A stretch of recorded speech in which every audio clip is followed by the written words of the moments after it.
ভারতীয় ফুটবলের ভবিষ্যৎ ঘিরে তৈরি হয়েছে গভীর অনিশ্চয়তা, কারণ ইন্ডিয়ান সুপার লিগ নিয়ে সর্বভারতীয় ফুটবল সংস্থা এবং ফুটবল স্পোর্টস ডেভেলপমেন্ট লিমিটেড এর মধ্যে চুক্তি শেষ হচ্ছে 8ই ডিসেম্বর। 15 বছরের পুরনো মাস্টার রাইটস এগ্রিমেন্টের মেয়াদ শেষ হওয়ার প্রাক্কালে তেমন কোনো আলোচনা হয়নি। তাই আইএসএল এর ভবিষ্যৎ কি, সেই নিয়ে চিন্তা বাড়ছে ফুটবল প্রেমীদের মধ্যে। গত কয়েক মাস ধরে ফেডারেশন ও এফএসডিএল নিজেদের আলাদা প্রস্তাব পেশ করেছে, কিন্তু উভয় পক্ষের মতামত কার্যত বিপরীতমুখী। এফএসডিএল, যা ইন্ডিয়ান সুপার লিগ পরিচালনা করে, তারা প্রস্তাব দিয়েছে একটি নতুন হোল্ডিং কোম্পানি গঠনের, যেখানে লিগ, ক্লাব, ফেডারেশন এবং এফএসডিএল শেয়ার হোল্ডার হবে। অন্যদিকে সর্বভারতীয় ফুটবল সংস্থা চায় সরাসরি নগদ চুক্তি, যেখানে বছরে 50 কোটি টাকার গ্যারান্টি থাকবে এবং প্রতি বছর 5% করে বৃদ্ধি পাবে।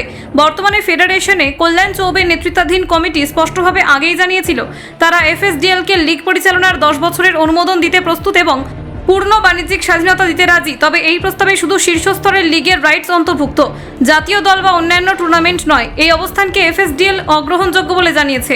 তাদের তরফে বলা হয়েছে, একটি স্থায়ী ও টেকসই লিগ কাঠামো তৈরি না হলে ভারতীয় ফুটবলের দীর্ঘমেয়াদী ভবিষ্যৎ নিশ্চিত করা অসম্ভব।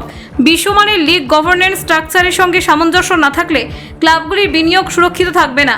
এফএসডিএল দাবি করেছে তারা ইতিমধ্যে 5000 কোটির বেশি বিনিয়োগ করেছে ফুটবলের ইকোসিস্টেমে, কিন্তু তার কোনো আর্থিক রিটার্ন তারা পায়নি। এমন পরিস্থিতিতে ফেডারেশনের প্রস্তাব তাদের পক্ষে আর্থিকভাবে অগ্রহণযোগ্য। একজন সংশ্লিষ্ট কর্মকর্তা জানান, সর্বভারতীয় ফুটবল সংস্থার প্রস্তাবে আইএসএল ছাড়া অন্য সব ফুটবল সম্পত্তির রাইটস তারা নিজের কাছে রাখছে। ভারতীয় ফুটবলের শীর্ষ সংস্থা আরও দাবি করেছে, ভবিষ্যতে কোনো দল বিক্রি হলে বা লিগ সম্প্রসারণ হলে তার মুনাফার 5% অংশ তাদের দিতে হবে। এই অনিশ্চয়তার মাঝেই দেশ জুড়ে উদ্বেগ ছড়িয়েছে। জাতীয় দলের অধিনায়ক সুনীল ছেত্রী প্রকাশ্যে জানিয়েছেন, বর্তমানে ভারতীয় ফুটবলের যে অনিশ্চয়তা তৈরি হয়েছে তা সত্যি উদ্বেগজনক। পুরো ফুটবল ইকোসিস্টেম এখন হতাশ, আঘাতপ্রাপ্ত এবং আতঙ্কিত। বিশেষজ্ঞদের মতে, এই দ্বন্দ্ব দ্রুত মিটতে না পারলে ভারতীয় ফুটবলের উন্নয়ন রীতিমতো থমকে যাবে। ক্লাবগুলোর দীর্ঘমেয়াদী বিনিয়োগ প্রশ্নের মুখে পড়বে এবং খেলোয়াড়দের ক্যারিয়ারও অনিশ্চিত হয়ে পড়বে। কলকাতা 24/7.in।